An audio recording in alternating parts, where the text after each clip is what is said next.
Well, hello, folks out there in YouTube land. Got a big show lined up for you. Let's get right on into it. All right, yeah, huge changes are coming, big-time changes. And there are many coaches that are not, well, they're concerned. Let's put it that way. And Kirby Smart spoke to that.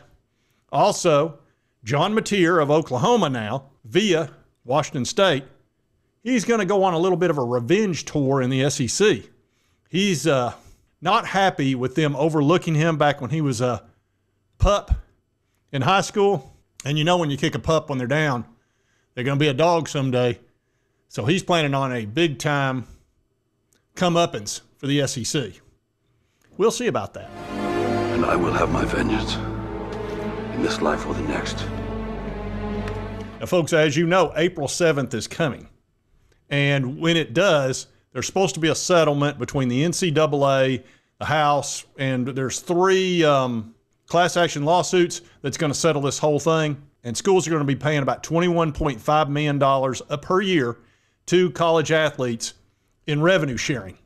And then there's also some back pay to students that didn't get paid over the last 10 years prior to the beginning of NIL. So everything's getting ready to change. You're going to go from 85 scholarship players up to 105 in football. It's going to change for all the other sports too. They can have more scholarships, but you're capped at 105. So it looks like the walk-ons are going to go away. So that changes things for a lot of teams because there's a lot of football programs out there with a ton of walk-ons. So there's that. Also, how much money do you allocate for football, basketball? Then what about NIL? I believe NIL will 100% continue, and they've spoken to that a little bit in this settlement. And they're going to have a 7-person panel that will determine whether or not it's true NIL or whether it's BS and you're just paying extra money for the kid. And they're going to base that on what the market will bear or what seems reasonable, which that'll wind up in court as well. But anyway, let's listen to Kirby Smart because it's really on top of mind right now for every college football coach. Because I'm sure you're going to have to get under the number. And what kind of difficulties is that going to do to how you guys practice around here? Yeah, that's up in the air. I'm not sure 100% that we have to get to 105 by fall count. As we understand it, it's going to be by the first game, which is a big difference. So we would be able to practice count like we want to. I think everybody's got to take a big pause right now and say deep breath because of what's going on with basketball right now is crazy, and we don't know everything that's going to come out with April 7th, which might be April 7th. We might be the settlement date where we get a lot more information, but everybody's on pins and needles because we don't know exactly what's going to come out of this. What I do know is that we're going to continue to recruit people who love football, who are passionate about football, and that don't put money as the number one answer. Like, I've never met a really good player that's all they cared about. So, like, the 105 number, the NIL number, what's the cap number, what is this going to be? There's stuff going on right now, guys, in college football. I mean, there's people reaching out to have a Zoom call and present all the players they represent that are on teams, including our teams. And they want to invite people to the Zoom so they can watch and see who's going in the portal or shopping who's in the portal before the portal. Do you want to get on the Zoom and look at all these players? I'm like, well, what if some of them are mine? I mean, it could be one of the most legendary, moments in all of college sports with what's coming up on this ruling and how people are going to try to manipulate a cap when all we're trying to do is make for competitive balance. And it's really unfortunate that I don't know if competitive balance is going to come out of it. I don't know if the kids win in this model that we currently have, if they win long term. Like long term, when we have to cut sports and cut other things, are the kids going to be the winners of this? I don't know. College sports been around a long time and given many an opportunity. And by all means, I want these kids to make money. But what's going on right now is not good for anybody. So, yeah, there he is voicing his opinion on all of that. And it makes some reasonable points. As far as sports getting cut, all that kind of stuff, and kids getting paid, it's always rich coming from head football coaches that make tons of money. He's making $13 million a year. You would think if he said, I don't need $13 million. I could make $7 million and put $6 million towards other sports. They never want to do that. And they always question, well, maybe, is it good long term for kids to get paid all this money? Yeah, a lot of them are going to waste it. That's true. But you're making $13 million a year. So I'm not getting on Kirby. Kirby's a great coach. This is not me wearing him out. He needs to focus on getting these kids to quit driving like maniacs down there. That's probably his biggest problem I don't know if he spent enough time on that. But anyway, he is bringing up some very good points that, look, we're just in a huge upheaval right now. There's never been a bigger movement in college football than what we're about to see April 7th. And it's been crazy for the last 2 years. And it may, well, actually, Dalton, tell him what's going to happen. It'll get worse before it gets better. It may get worse before it gets better. Dalton usually knows. Roadhouse. So anyway, I thought I would play that for you and let you listen to what Kirby had to say. That's what a lot of people are talking about right now is April 7th, and we're just a few days away. And I'll be keeping you on top of all that stuff. I can guarantee you that, because you know this is something that intrigues the crap out of me. All right, now we're going to talk about John Mateer. He was the #1 player in the transfer portal.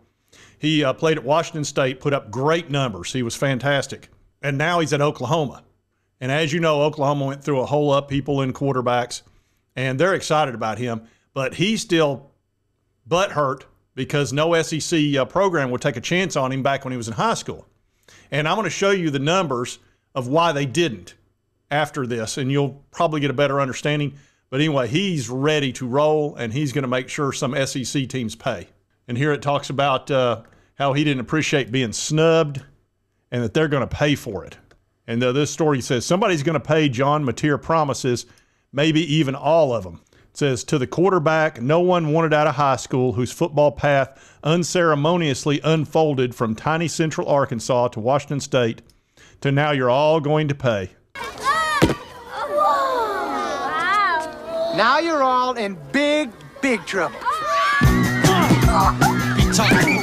He said, I'm from the South, and all of these SEC teams recruit the South. He said, so I guess they all passed on me. He said, even Oklahoma passed on me. So now it's great. It's all on the schedule. There's a couple teams here and there that really make me mad. I'm not over it. And it shows his numbers at Washington State, 3,100 yards, 29 touchdowns. He ran the ball really well, 826 yards. So he's a dual threat dude, and they spent the money on this guy. Brent Venables did. And, of course, Oklahoma had a really good quarterback in Dylan Gabriel, but they were so excited about Jackson Arnold, they kind of showed him the door. And then Arnold, who started out looking good, it didn't work out, and he wound up transferring over to Auburn because Auburn's fantastic at picking quarterbacks. Hugh Freeze is. You know, they had, Peyton Thorne there for 2 years. How'd that work out? How dare you? Anyway, now they got the guy that got benched, Jackson Arnold. I don't know if Arnold's going to be able to play in the SEC. He might have bitten off more than he can chew in this league. We'll see. You know, he's still a young guy, but he's also supposedly a dual threat dude. But Oklahoma was ready to move on, and their fan base was too. Now, John Mateer may be in for a rude awakening. It's not like he did, like Cam Ward did. Cam went to Miami. And in Miami, you're playing the ACC, and he put out some great numbers. And I guess they're hoping that he'll be the next Cam Ward, and he might be. He looked really good at Washington State. But there, you're playing a lot easier programs. You're not playing the Georgia and the Alabama and the Texas and the Tennessees and all of that. So we'll see how much revenge he really gets. But let me show you what his numbers were in high school as far as recruiting, and you'll get a better picture of why all these teams passed on him. And here he is on 247, and he's 6'1", 224, so he's gotten a lot bigger than he was in high school. But as a prospect, he was an 82 out of 100. He was the 124th quarterback in the country, 248th player in Texas.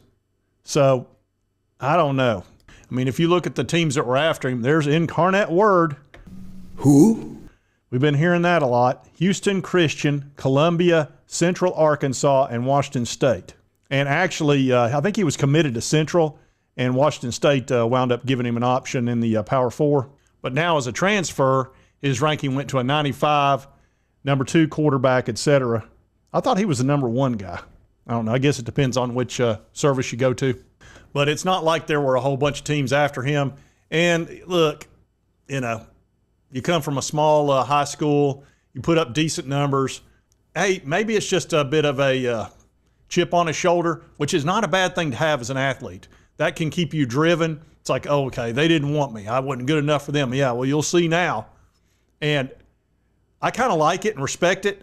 Now, he may end up regretting saying that because a lot of these SEC schools have very long memories and really good ears, especially the fan bases. So every time he plays a team, that'll probably be brought up. But on the other side, I do respect that. As a former athlete myself that played Division I, it's always good to have a chip on your shoulder. You just play better. Just a fact. Or at least you usually do. But anyway, that's what's going on right now. Like I said, the biggest upheaval we'll ever see in college football is coming in a few days. And I did want to cover the John Mateer thing because I find that really interesting.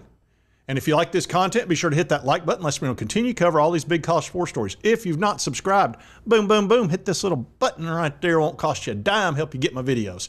And right over here is the most recent video YouTube thinks you'll enjoy based on your viewing history, the algorithm. I'm always fighting that algorithm.